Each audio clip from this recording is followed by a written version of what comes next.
Robert Snow, Secret Service agent turned in the line of fire, advisor, dies at 93. He also consulted on The American President, Air Force One, Absolute Power, 13 Days, and 2 X-Men movies. Robert Snow, a veteran Secret Service agent who served as a technical advisor on films including In the Line of Fire, The American President, and Air Force One, died March 22nd, his family announced. He was 93. Snow had retired after spending 33 years with the Secret Service when he was called on for his expertise during the making of Wolfgang Petersen's In the Line of Fire, 1993, starring Clint Eastwood as a CIA agent haunted by the JFK assassination.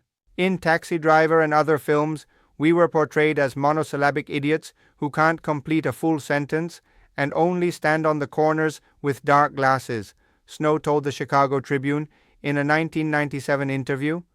Until In the Line of Fire, there was nothing to show what the Secret Service really did.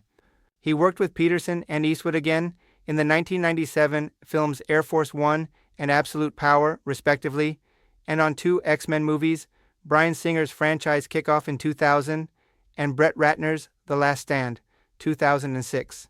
While advising on the Michael Douglas starring The American President, 1995, Snow said he came to admire director Rob Reiner for being extremely well-informed and well-versed on the presidency. He also noted that he was known as the token Republican on the set. Snow worked on 17 Hollywood films, among them First Kid, 1996, Murder at 1600, 1997, Robert Zemeckis' Contact, 1997, Mimi Leader's Deep Impact, 1998, Andrew Fleming's Dick, 1999, Roger Donaldson's 13 Days, 2000, Chasing Liberty, 2004, and Donald Petrie's Welcome to Mooseport, 2004. He did note that he wasn't always listened to. A technical advisor explains the way it really is, then a director will do as he damn well pleases, he said. You have to accept it and go about your business. They're not making a documentary.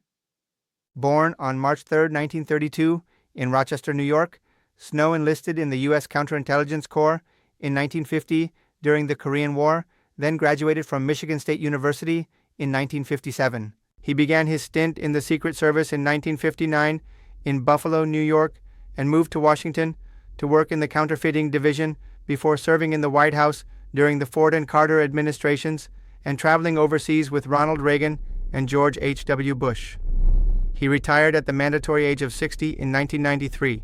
In an interview with THR's Ryan Gajewski in July, In the Line of Fire producer Jeff Apple said he was inspired to do a Secret Service film based on seeing President Lyndon B. Johnson in person in Miami in 1965.